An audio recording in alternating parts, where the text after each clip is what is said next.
Namaste.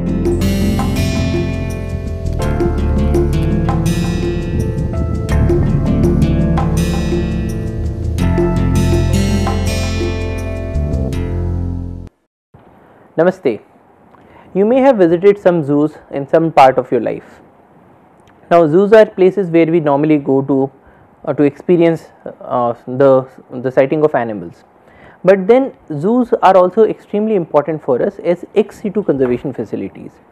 So, they are not just a place where animals are displayed, but they are also places where any rescued animal is kept, or places where we do some amount of research on these animals, or also places where we perform some amount of captive breeding in these animals. So, a number of endangered species are kept in our zoos for two reasons. One is that as a backup, so that if the national population dwindles, we still have some animals out there in the captivity. So, you would remember that when we were discussing about the IUCN red list categories, we had two categories, extinct and extinct in the wild. So, when we consider this category of extinct in the wild, we mean that this species or this taxon has become completely extinct in the wild situations, but we still have those in captivity. So, these could then be used to restock our population, to reintroduce these animals into their natural habitats once their conditions have improved. So, that is one reason as a backup, and second is as a captive rearing facility if we want to increase their numbers. So, let us begin with the definition of a zoo as per our Wildlife Protection Act 1972. Zoo means an establishment where, whether stationary or mobile, where captive animals are kept for exhibition to the public. So, we could have stationary zoos and we can also have mobile zoos, which were more prevalent in antiquity but are now less prevalent, and where captive animals are kept for exhibition to the public. But then it also expands this definition by saying that and includes a circus. So, a circus is a zoo as per the definition under our Wildlife Protection Act, and rescue centers. So, rescue centers are also zoos. Now, why is this demarcation important? Because when we say that we would have certain laws or certain regulations that are related to a zoo, then those laws and regulations will also apply to circuses and also to the rescue centers. So, for instance, if we say that we should have a minimum size of the enclosure for keeping any animal, or we should have n number of veterinarians when we are keeping so many animals, or when we say that whenever an animal needs to be moved from place A to place B, then such and such regulations would apply for in the case of zoos. So, the same regulations would also apply to a circus, and the same would also apply to a rescue center, but does not include an establishment of licensed dealer in captive animals. So, these kinds of facilities are not included in the definition of zoos. So, if there is a licensed dealer in captive animals, then we will not call it a zoo. In our country, we have zoos under the ownership of different authorities.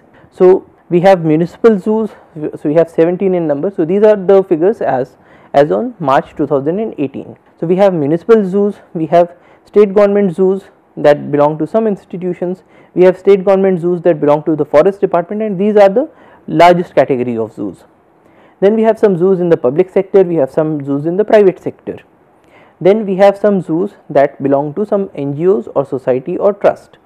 Then there is only one central government zoo in Delhi, and so the sum total of this comes to 161 zoos in the country, and all of these zoos come under the authority of the CZA or the Central Zoo Authority. Now, this authority performs a number of functions. One, it recognizes the zoos. So, when we say that a zoo is recognized, so it is granted certain privileges, it is granted a permission to remain open. So, it grants these privileges. So, first is recognition of zoos, second is classification of zoos. So, zoos are classified as large zoos, medium sized zoos, and smaller zoos.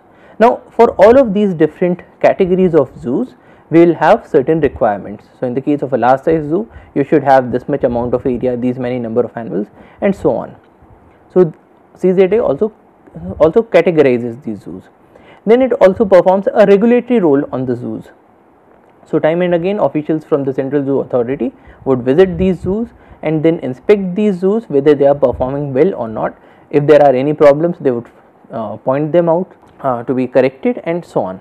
If not, then the zoo may lose its recognition.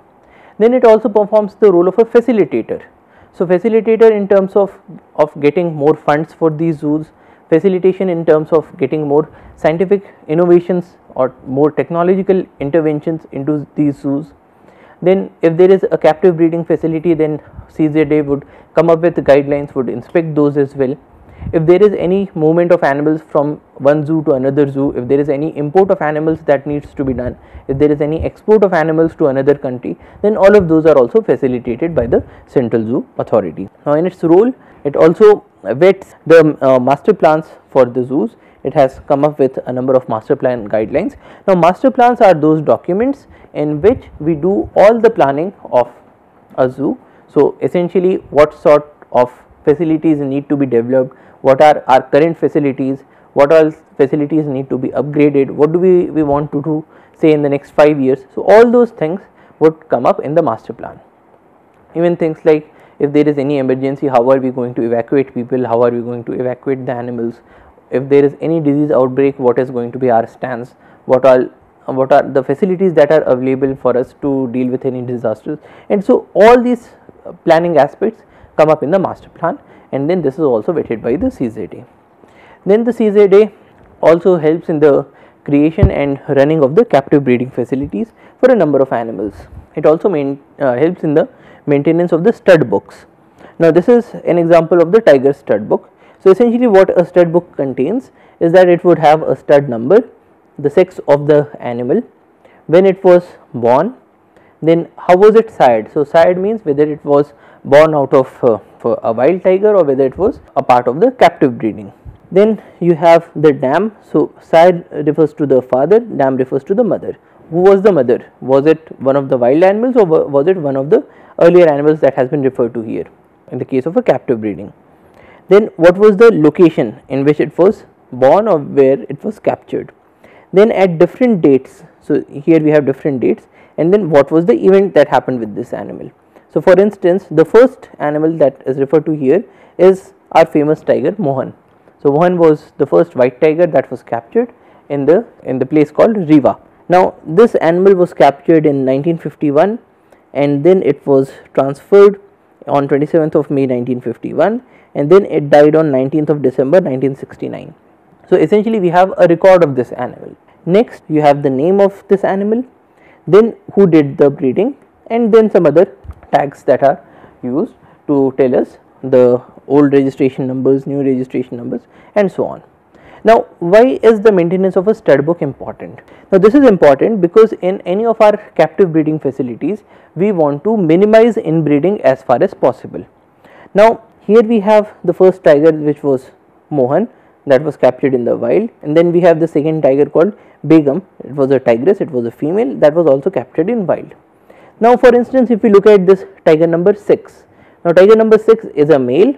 It was born in the year 1955, and then here we see that its father was number 1 is Mohan, the mother was number 2, number 2 is Begum.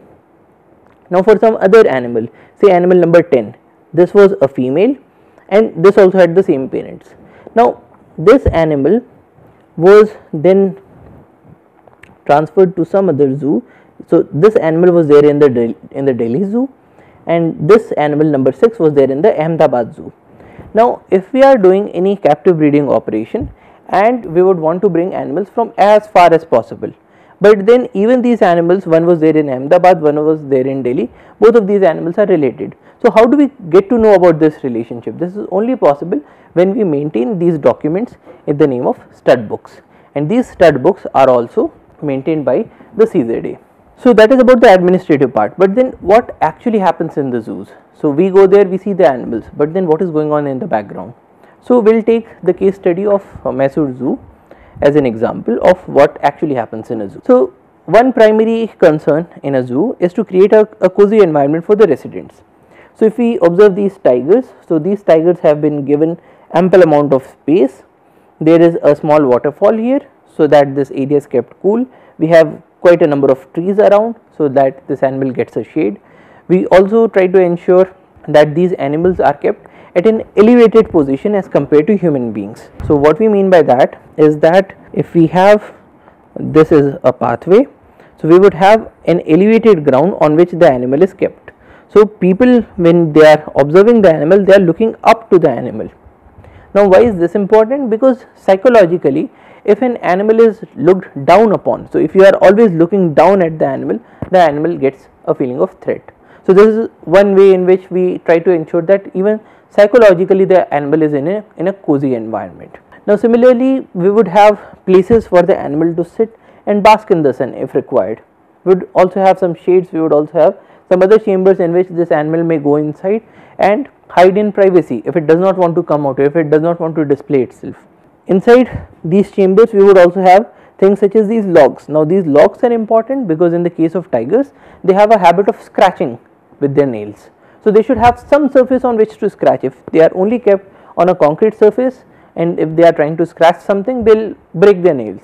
But if you have a soft item such as a log of wood, then that helps. So these are some primary considerations that we need to take care in the case of a zoo. The second important thing is quality feeding. So for instance, if your zoo is having snakes, you would be feeding them with mice. So these mice are then reared in the facility, and there is a veterinarian to check that these mice are healthy and fit enough to be eaten by these snakes. In the case of other animals, you would have a number of raw materials that are brought in, a number of fruits and vegetables that are brought in. There are quite some grains that are kept stored in this facility. So the quality of all of these, whether there is any fungal attack on any of these food grains, all of these need to be checked at regular intervals. Now once you have ensured that your feed is a quality feed, next you need to ensure that your feed is given to the animals in time. So your animals must not be overfed or underfed. If your animal is overfed, it would become obese. It would also lead to other diseases such as diseases of the joints. If the animal is underfed, it might starve, and when it is starving, then it might not be showing its natural behavior, it might also not breed. So the feeding has to be done in time bound manner, and it has to be done with a lot of precaution because you are dealing with animals such as tigers, which are ferocious animals. So here we observe that this person is manning the gate that has this enclosure on one side and the feeding chamber on the other side. So when this gate is opened, the tiger would come from the enclosure into the feeding chamber. But then there is also quite a lot of protection so that the tiger is not able to maul the zookeeper. Now for our indigenous species it is easier, but when we are keeping any exotic species such as giraffe, zebra or cheetah, now these are exotic animals, these are animals of African origin, and these animals are found in Africa. Now the situations in Africa are quite different from the situations in India. So for instance, a giraffe might need a particular feed which is not available in India. So when you are keeping such animals, you also need to keep in mind that you need to provide habitats that are suitable for these species. So for instance, the grass that is used here might be different from the grass that we use for our Indian animals. And similarly, the feed that is provided to these animals is very carefully regulated. Now these days zoos also need to take care of the landscaping, because what happens is that if you have an aviary, so an aviary is a place where birds are kept, and you are having these wire meshes so that the birds are not able to fly out, but then there could be a number of insects that can get inside. Now a number of birds are insectivorous birds, so if an insect gets inside its cage, the bird is going to feed on it. Now because you have these wire meshes, insects are inevitably going to get inside the facility. So in that case we need to ensure that these insects are healthy and these insects are not bringing in any diseases. So for that purpose, landscaping is important so that we consider the direction of winds that is coming to this area, and in that direction we grow a number of plants to a very long distance, so that we ensure that there is no garbage dump on which these insects would have sat on and brought the diseases. So we would have a number of flowering trees, a number of plants with flowers, so that you have a good amount of insects and a good amount of healthy insects. So landscaping also becomes important. Next is documentation. So any of these ex-situ facilities have to rely a lot on documentation, and this documentation is not just things like the feeding and treatment charts of animals, but also quite a number of information has these days to be converted into visual information to be given to other people. Next, we need to have proper veterinary care facilities for the animals. So we looked at this picture of the Royal Heritage squeeze cage in our immobilization module, but then you need to have facilities where you can handle your animals. So for instance, if you have a tiger or a lion, you need to handle that animal, you need to provide it with certain medicines. So you require a squeeze cage. You also require an operating theatre if there is any injury to the animal which needs to be operated upon. You also need to have an X-ray facility. So you can observe that all of these animals are also given the state of the art facilities. So this is another reason why whenever we are thinking about an ex-situ conservation facility, the costs typically escalate. Next, we would require facilities for research and in-reach. Now in-reach means that you would have quite a number of people, say you would have politicians that are visiting this zoo, and you need to facilitate their visit, because ultimately those are the people who are going to create laws for the country and also laws for the zoos. So if those people who are in a decision making role, if they do not understand what actually is required in a zoo, they might not be able to form those laws properly. So similarly, people such as judiciary. So judiciary needs to come into zoos to understand how a zoo is being run and what are the pros and cons of different strategies. So for instance, if there is consignment of turtles, live turtles, that is captured somewhere by people in the customs, and those turtles need to be rescued, a judge cannot simply say that all these turtles need to be kept in so and so zoo, because that zoo might not have the facility of keeping those turtles. So if you require these facilities time and again, then it is necessary to create these facilities in the zoo. So which is why people in these decision making roles need to be called to these zoos and made to visit these facilities to understand things properly. Similarly, when we talk about people such as veterinarians or the officers of the Indian Forest Service, so when they are going to manage all these facilities, they need to have an introduction to these facilities, how these facilities are being run today. So these are the sorts of in-reach programs that are regularly conducted in most of these zoos. Then quite a lot of research also goes on, because in the case of these ex-situ facilities, you are having a chance of very close encounters with animals. So you can observe these animals at a very great detail. What are their natural behaviors? If you are giving them some feed, what sorts of feed do they eat? If there is any change in their feeding habits, is that indicative of any disease? Now all these things can be looked at very intricately, and so this is also facilitated in a number of zoos. Then the next thing is that because these are facilities that have quite a good amount of funding, and also because they are primarily for the cause of conservation, so we can also develop some more eco-friendly activities. So for instance, in case your zoo has a very large area and people have been using, say, buses to move inside the zoos, so can we have some more eco-friendly alternatives, such as this bicycle that runs on a battery? So in which case you will have less amount of emissions that are coming out. Now remember that zoos are primarily a place for which at which you are displaying the animals. Now when people want to go and visit these animals, they will move on some vehicles. So can we go for some more eco-friendly alternatives? Similarly, can we, when we talk about drainage of these areas, can we have those drains that do not pollute the groundwater? Because most of these animals might also be releasing some germs that may result in zoonosis. So things like these also need to be taken care of. Then when we consider a zoo, there would be quite a large number of animals. Those animals would be giving out quite a large amount of dung. Now what do we do with all this waste? Can we convert it into biogas? Can we convert it into some manures? So that is also something that needs to be done in a zoo at all times, because these are not activities that are incidental to the functioning of zoo, but these are activities that are core when we are considering when we are wanting to keep any animal in the facility. Then when people are coming into the zoo, you also need to do a lot of tourism management, a lot of people management. So there needs to be amenities for people. So for people with special requirements, you might require wheelchairs, for instance. For old people, you might require some vehicles. Then you need to have facilities for water, you need to have public conveyances, you need to have first aid facilities, and so on. When people are moving inside the zoos, you need to have places for them to sit, you need to have drinking water facilities, you need to have eateries and other stuffs. Next, you need to have an image for the zoo. So for instance, when people are getting into this area, and if this area looks a very ramshack area, people might not come into the zoo. Now people coming to our zoos is important not just for the purpose of revenue, but also because this is one prime area in which we can bring people into the fold of conservation. So for instance, later on, if there is a debate whether we should have more amount of development or more amount of conservation. And if people just do not know what sorts of animals live in our jungles, if people just do not know what conservation mean, and if people just do not know that this amount of development is going to lead to the extinction of these species, if they are not emotionally attached to these species, then it will become very difficult for the conservationists to conserve these animals, because after all, in a democracy we require public support. Now if we want more and more people, especially school kids for instance, to come into our facilities, we need to ensure that the facilities are also top class. Now in that case, we also need to have a lot of movement management. So when school kids are getting into these areas, you need to ensure that they are not exposed to a lot of heat, they are not exposed to a lot of sun.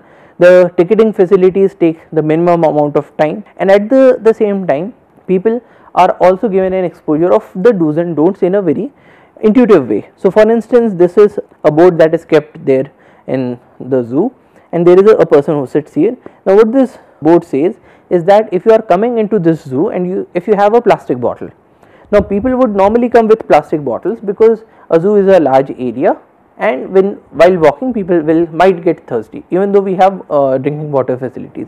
But then if there is a person who has come inside with a bottle, what should he or she do with the bottle?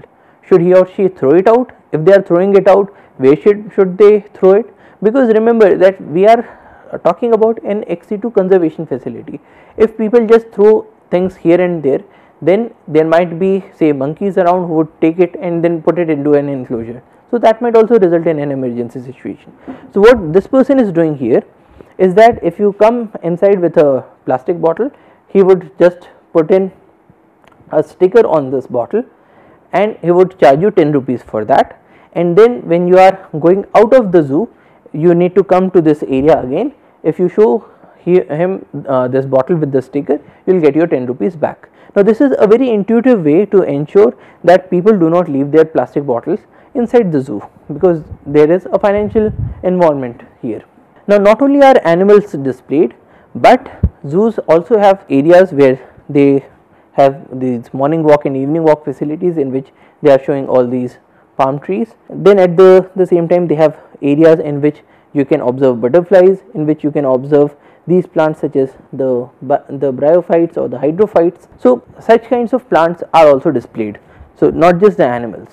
You also have facilities in which you can observe different kinds of orchids that grow in your country, or you can have in this open aviary in which you can get inside. So you are covered with a net, but when you go inside you can directly have a look at these birds, or you can have a look at different kinds of cacti.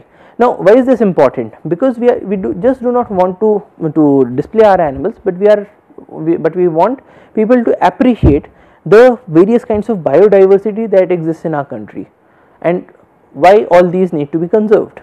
Then even things such as eateries need to be planned in a very proper manner, because in the case of restaurants, if for instance if people are allowed to bring in their own food, and if they drop this food somewhere walking on the pathways, so there could be some animals that would pick this up and maybe bring it out there to the enclosures. So restaurants also become an integral part of the zoos. Similarly, you need to keep service lanes separate, so that while the animals are being provided with their rations, or while animals are being transported, the movement of people does not get hindered. Then at all times our aim is to put people into the conservation fold. So immersive display boards are important. So for instance, if you have a look at the giraffe, then the question would be, how high is this giraffe? What is the size of its heart? Or for instance, when you look at its scientific name, it's called giraffe camelopardus. Now why is it called camelopardus? So if you give information such that this giraffe looks like a camel and its skin looks like a leopard, so it is camel plus leopard, so it's camelopardus.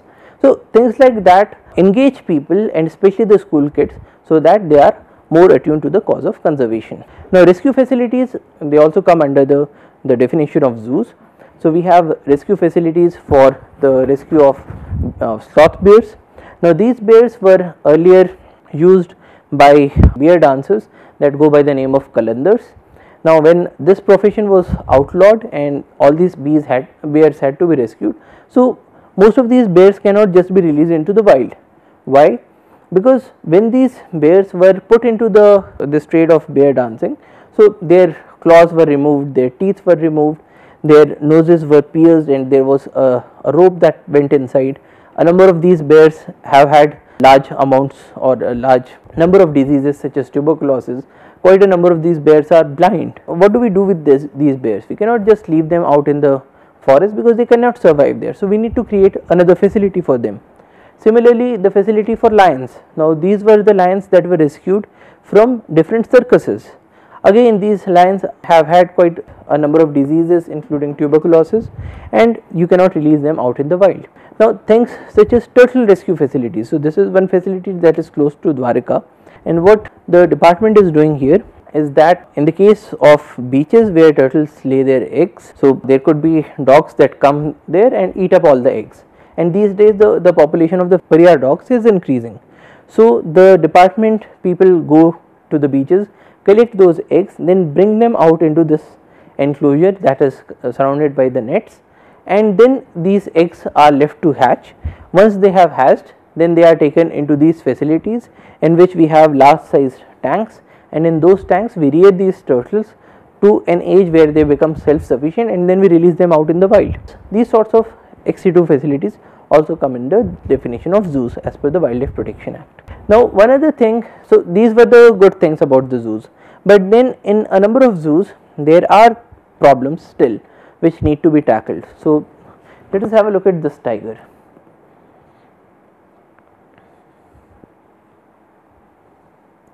Now what is this tiger doing? This tiger is in a very small sized enclosure. You have concrete floors everywhere, and this tiger is just pacing from right to left and left to right. Now why is this tiger having this behavior? Now the first thing is that this tiger has hardly anything else to do.